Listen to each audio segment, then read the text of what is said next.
Welcome, welcome. This is the Enlightenment Show, and I'm your host, Laurie Schoenfeld. Our guest today is Brooke Beyfuss, author of After We Were Stolen. We're going to be chatting with her today all about her new release and what fires she's lit in her life to create something new. Welcome, Brooke. Thank you, Laurie, for having me. I'm so happy to be here. Absolutely. Your book, we were talking a little bit beforehand, is so powerful, and I'm really excited to dive into the full creation of how we brought this to be. But before we start there, what is something in your life, Brooke, that you find curious at the moment? I find curious at the moment. Okay, so my sister just had her second baby, and I had the absolute privilege, and I was so happy to be able to do it, to stay with her older daughter while my sister was in the hospital having the baby. So my niece and also my goddaughter is 2. And it's been super interesting to me to see her reaction to the new baby. And the kind of, I had growing up intense sibling rivalry with my younger sister, the one who just gave birth. We're good now. But at the time, no, not having it. And I'm 5 years older than her. So it's interesting to me to see how the older one is kind of adapting to the other one. And it's a very intriguing from a psychological point of view, which I always love to look at things. Very interesting process. I'm getting a lot of pictures and going over there and kind of seeing how they relate. So very curious. I'm very curious to see how it all pans out and, evolves from here. I love that because I'm a big into psychology too, of how people adapt in different situations. So that would be, I'm the oldest too. That would be very interesting to see from a different perspective for sure. You have a new release, which is your debut. Yes, thank you. After We Were Stolen. Can you share with our listeners and viewers what After We Were Stolen is all about? Absolutely. So After We Were Stolen is the story of Avery, who is growing up and has been brought up on a commune, very isolated area. She's never been off of her family's land. She has a huge family. She has 10 siblings altogether, and then her parents. And, they farm their own land and they butcher their own animals and they are very self-sufficient, completely off the grid. She never thought anything of it. And she's aware of an outside world, but has never experienced it and really has no desire to right away on the onset. So while she's in this, kind of pocket of space with her family, her parents introduced kind of a new layer of obligation to her, which resulted in some very severe sexual abuse. And it is very traumatizing to her. And it is the first time she kind of realizes that her life was shaped for her, as opposed to being allowed to shape it herself, and kind of starts to get that yearning to escape and to get away. And obviously she's terrified, rightly. But there's no opportunity. There's a very strict punishment in place for anyone who just does try to get away. And she just doesn't have the wherewithal or the resources to get out. And one night a fire breaks out on the compound and burns the whole place to the ground. And she is fortunate enough to escape, and she's able to escape with her biggest ally in life, which is her younger brother, Cole. So together they get away and they begin a life of basic homelessness. They go through and they walk until they come across something, which is they come into Wichita, which is where they end up staying for quite a while. And they are homeless there and they learn a new set of survival skills. But when they're eventually picked up for shoplifting, they discover that they are not related. They were not born into the cult. They were actually abducted into it. And Cole's abduction was a huge media frenzy. And to the day that he was found, people were still aware of the case, and it was probably still an active case. Avery's was much more, subdued. And so he's taken away from her immediately, and she's kind of left to parse through her own feelings about losing Cole, about losing her previous life. How horrible as it was still a loss of something she knew and was familiar with. And, she's also left to kind of figure out what it was that happened that night and why she was the only one to get out, why Cole was the only other one to get out, and eventually the police come to her to tell her that they have not recovered all of the bodies of all of the people who were there. So there's a lot of mystery surrounding who else might have survived. So obviously that's a lot of fear, and, it's a lot of tension for her. So the whole story kind of follows her journey into healing herself and also solving this mystery. I loved so many pieces that you spoke up about on many much needed topics that are hard to write, but very important to talk about. But I also really found it very fascinating and interesting on the whole cult culture of how you brought that in. There's so many fascinating questions there. Were you curious about the culture around having a cult, what that feels and looks like before you wrote After We Were Stolen? Yes. So this story sticks out to me very vividly because I was kind of in my coming of age years. I was in college. I was 18 or 19, and the Hale-Bopp comet was coming through, and I was in New England. So actually, a friend of mine and I drove up to Vermont, I think we went to, and we went to a big field, no light pollution, just gorgeous to see the comet go through. And it was beautiful. And I just remember that very vividly. And then about a week later, we started hearing reports of the Heaven's Gate cult who died by suicide as a result of their belief that there was a spaceship on the tail of the comet. Huge story, huge news story. And at that time, internet was like a baby. It was stuff that it was on TV, it was on the news, but it was so interesting to me. And then as the years went by, it just kind of stuck with me. And now there's lots of information and there's lots of documentaries and books. And so I started reading about them very deeply, and I was just utterly intrigued. And then I just couldn't get enough. I was looking at every cult I could find and just the different types of cults and the situations that they, put forth and how they're so different. And from the outside looking in, a lot of times you can be totally unaware. It's very easy to get caught up. Much easier than people might think. And you may, look at a situation like that and think, well, I would never be, lured into something like that. Or I would never, be naive enough to follow someone like that. But you'd be very surprised. And a lot of the stories from survivors are just fascinating because they're intelligent people. They're people with a mind of their own. But more often than not, they were looking for something more that they thought that usually a charismatic leader could provide them. So that's where they're, it's curiosity that gets them in, not so much weakness or, vulnerability. Mm-hmm. I really loved how you brought in, Brooke, just different things like, positive affirmations. We'll pull that piece where, something that we think of can be very positive. It's meant to be, words are meant to be very positive, but when you use them in a certain way, it can kind of not taint, but change the way that you see wordage as becoming something that could be very negative as well, that you're bringing into your life as well. Yeah. And they the leader in this case is the father.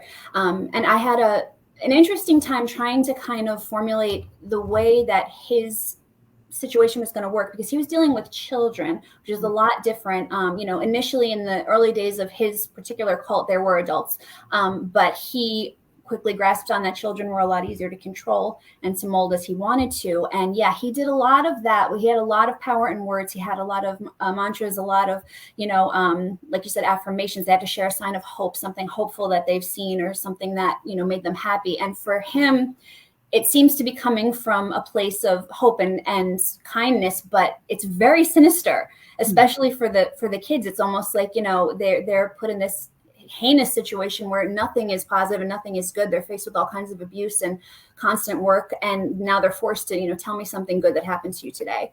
And so it's almost a frightening question for them. Yeah, for sure. Avery, your main character, is placed in a situation that she doesn't want to be in, but is forced to be in. How did you emotionally walk through and write those topics of child abuse, sexual assault, and stillbirth? I had a hard time, and I did a lot of very deep reading, very deep research, and I spoke a lot with my own therapist in regard to how to best sensitively present the topics. It's not something I personally experienced. I did have a pregnancy loss, which I did kind of use toward the stillbirth element of it. And That was a difficult thing, but it was at least a familiar thing that I felt okay to write on. But in other ways, with as far as the child abuse and the sexual assault goes, in a way I felt very much like I said, I don't want to be an invader to the people who've had these experiences, and I don't want to be someone who's just manipulating them for the sake of a story. But I did feel like it was an important thing to speak on, because a lot of times, it's a very hidden thing, and a lot of people don't feel comfortable speaking on it, or they don't see representation of people working through it. So for me, it was very important to not only show Avery's trauma, but also her, like the PTSD that followed, and a bit of her recovery, a bit of how she kind of starts to come out of it, a little bit of hope for her. And I know the ending, I'm getting a lot of people, it was sad. And I said, well, life is sad, and, things aren't always happily ever after. And it hurt me to do that, especially to characters that I really loved. It hurt me to say, you're going to be okay, but you're not going to be great at the end. Maybe down the line, as we only follow Avery to the end of a few months. So, I hope that I laid the groundwork for hopefulness in the end. But, as far as giving her a happily ever after, I just didn't feel like I could do it. I didn't feel like it was that easy. It's hard when we have these characters that we're with for a whole journey, and we know they need to go a certain route, but our hearts are like, no. Yeah. Do that. Yeah, I know. And it's you're fighting with them because they have a mind of their own. I mean, all my characters have a mind of their own. They're always doing things that I'm like, oh, well, okay, we're going to go that way. But you have to kind of temper that. I heard a great saying, and I love it so much. I don't know who said this. I wish I could credit them. But, and I think I mentioned this in the notes in the book, but they said that being a writer is like playing God, but all your characters are atheists.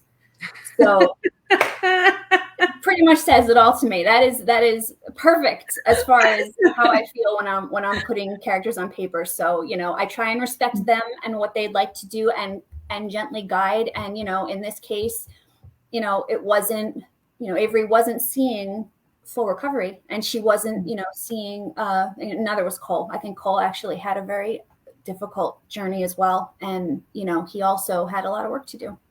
Mm-hmm. This is your debut novel. Congratulations, Brooke.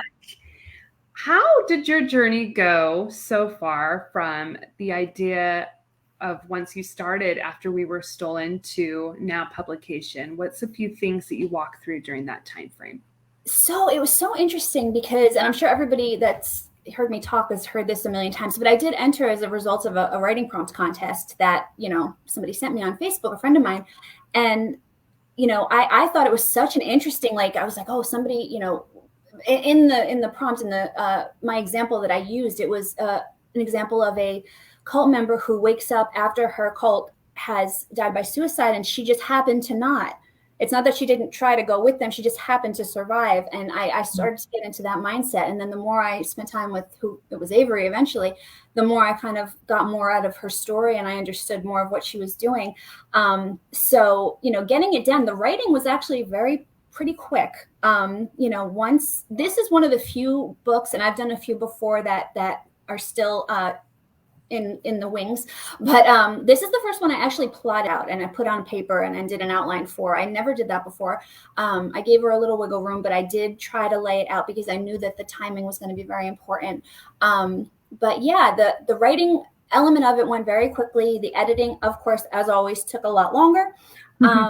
I tried a few other things. I did try to do a little bit of a fast forward and look at Avery a few years in the future and add that into the book, which I ended up ultimately scrapping. I just didn't think it worked. And, we put the book on submission, and I'll never forget this. I'm going to dig deep. I was very exhausted of the journey of publication. I'd been writing for 12 years, and I was exhausted, and I was feeling very hopeless in the way that you can just, there's a lot of rejection, there's a lot of being told no repeatedly, and it was hard. It was very hard. And I'll never forget, I was on the phone again with my therapist. I actually thanked her in my acknowledgments because she's the best, but I was on the phone with her, and she said to me, so how are things going with the book? And I was on submission at the time, and it had been for a little while. And I said, please don't ask me about the book anymore. I said, because nothing's going to happen. Nothing's ever going to happen. It's not going to happen. And I believed it in that moment. And I said, you know, and I was sobbing and just like so devastated for this loss. And I got the deal the next day. So it was, I mean, talk about learning to believe that everything happens for a reason and that things will happen when it's time. And I tell everybody that I talk to that's a writer or trying to get published, like, please don't do what I did. Please don't throw your hands up and cry. And, you know, it'll feel terrible, but you know, then it was the next day. So, I mean, mind blown, and, you know, so satisfying and wonderful after all that. So, and my editor, I could not have landed in better hands. So a very good experience overall. I love, though, that you mentioned that, because we all get to a point in the creative journey of like having those moments of throwing your hands up, because you can only give so much and it feels overwhelming and exhausting. But again, you just never know what life is already creating for you. Right. You never, and in a way, I felt like I feel like I'm a character in a book myself. Like, this is like a plot twist. Like, oh my God, are you kidding me? You know, I get the message from my agent and I'm like, well, what? It was just mind blowing. And it was in 2020. It was the very end of 2020, which, you know, was everyone's worst year. And so very difficult year already. It was a couple of days before Christmas, you know, very chaotic time. And it was my daughter's birthday. So, you know, just everything was crazy. And it just really felt like, I said, I feel like I'm in a movie right now. Like, this is just bizarre. So, you know, definitely it allow yourself to have those moments of little pity parties. Always allow it, because it'll, you know, kind of cleanse your palate a little bit and make you feel, you know, better to get it out, but keep your hope intact. What is a fire, Brooke, that you've lit in your life to create something new for yourself? That's a really good question. I'm going to say just deciding to embark on a writing career to begin with. I went to school for psychology, and I really had intentions of carrying my schooling further. I did get a bachelor's in psychology, and I thought, you know, I really would like to carry this further. But I had my daughter when I was 26. I had been married a couple of years. I had my daughter. I stayed home with her for a little while. And then it was time to kind of go back to school, go back to work, get back into the swing of things. She was about 2 years old. And I just said to myself, you know what? I've wanted to write for so long. And if I don't start, like, nothing's going to happen. It's not just going to fall in my lap. I have to start. So I didn't go back to school. I took a very base level admin job. I worked part-time. You know, I sacrificed for my family, sacrificed a lot. My husband, you know, he was working full-time, and I maintained a part-time schedule, and I just started writing. And like I said, this was 12 years ago. So it was a very slow burning fire. But, you know, I just really wanted to do that for myself and at least say I tried, and at least say, you know, I did sacrifice something to at least give it a shot and to at least try. And, you know, I kept staying, and, you know, I stayed in my admin job for a few years, and then I bounced to another admin job, and I just never really did any kind of, I never really set my aspirations for work much higher. But then I was writing constantly. I was up at all hours of the night, and I was waking up at the crack of dawn, and I was writing, you know, nonstop. And, you know, they say that you have to write 1 million words of junk before you get anything palatable. I definitely did that.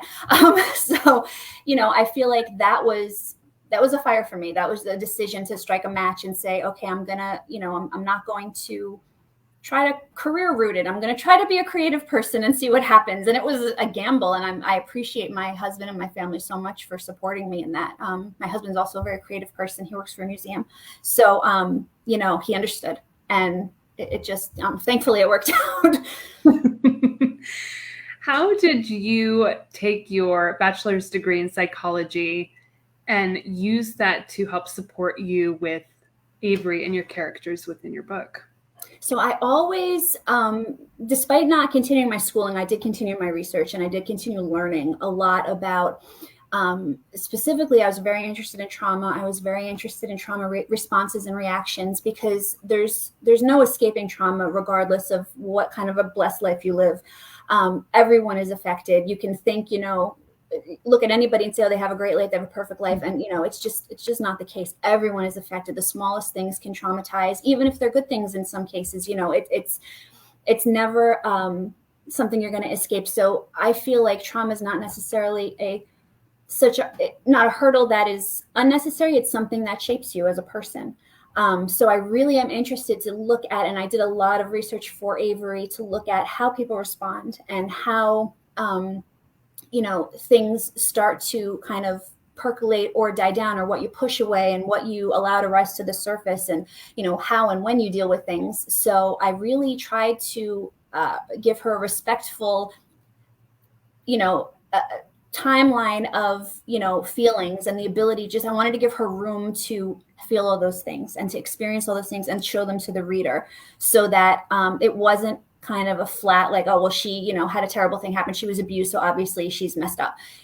I wanted to layer it a little bit more. So I did a lot of reading. I talked with my own therapist. I talked to my writing group a ton about their experiences, and I talked to other people who had experiences, and, it just kind of formed that way. So I think that definitely, that background though helped me. It continues to help me in everything I write.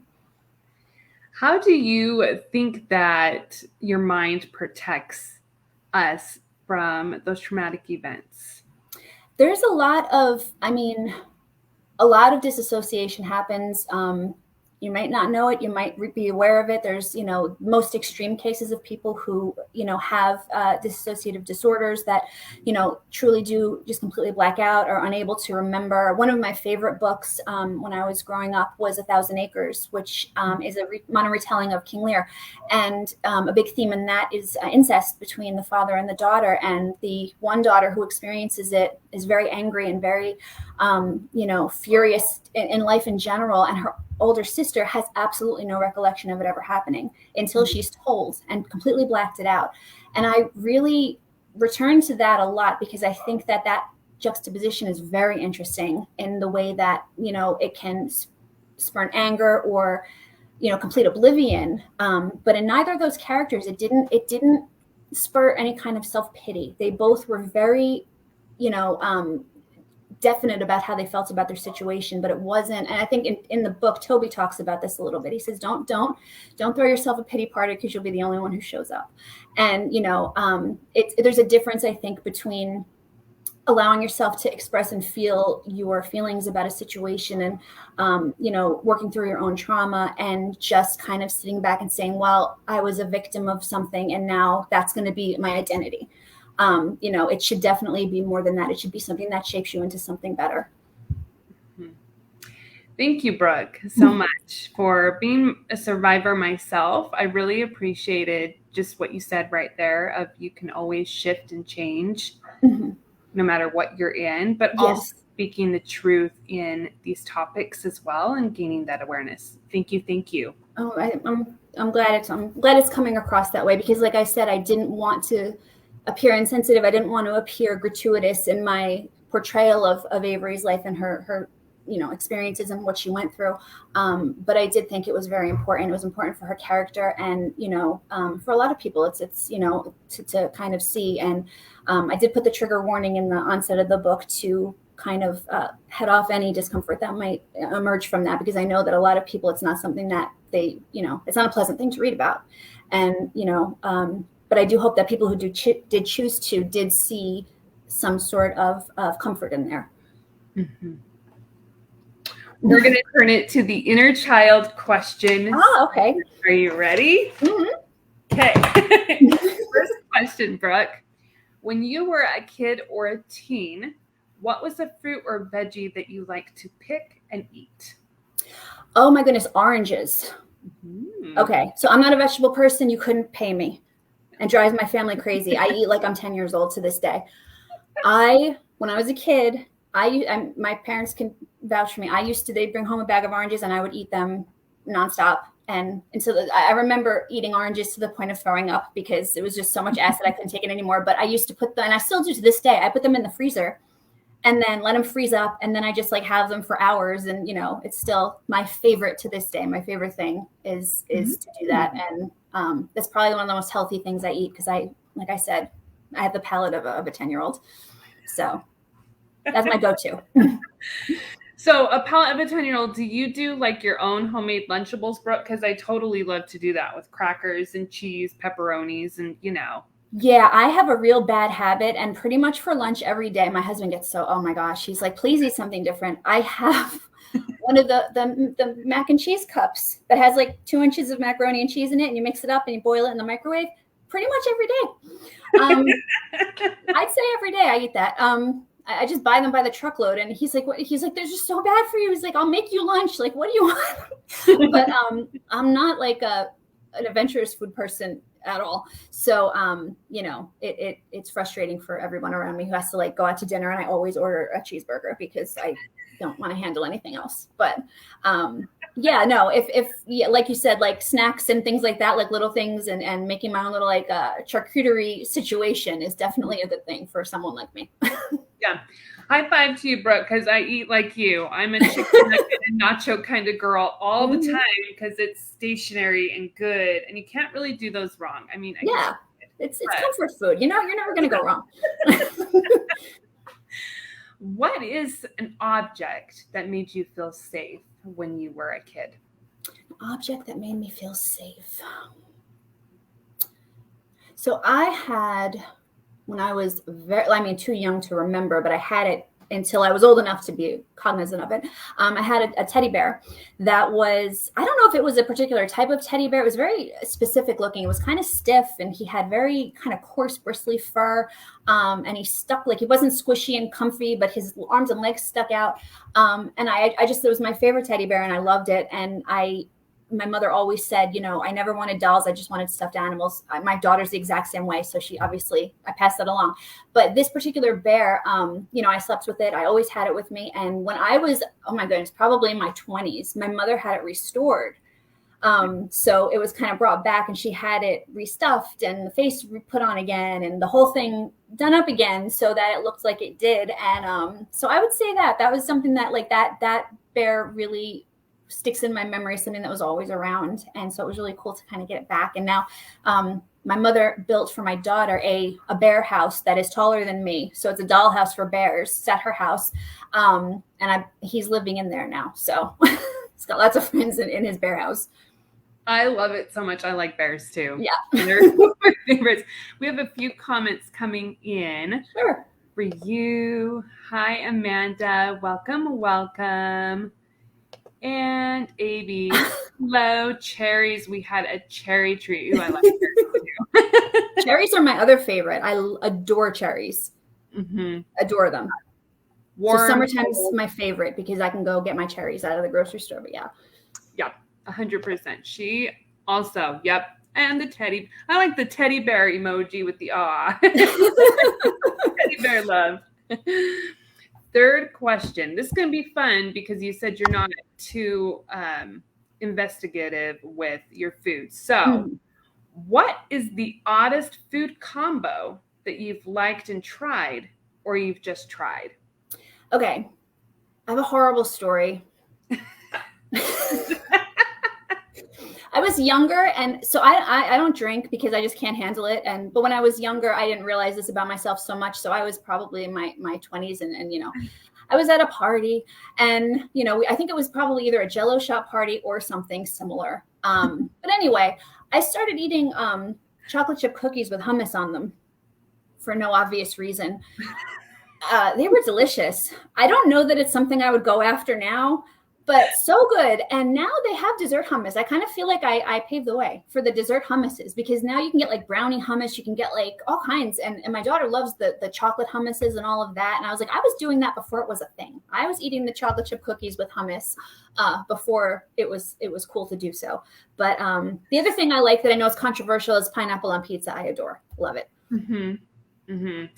I also like pineapple on pizza. I have never done the chocolate chip cookie with hummus though, so that will be fun to try. I mean, stick with don't try any like garlic or no, just go original. And I use the Entenmann's chocolate chip cookies because they got a little bite of salt to them, which is delicious. So at the time, I do remember enjoying it very much. I'm gonna try because I love it creamy. Report back. Let me know how you feel.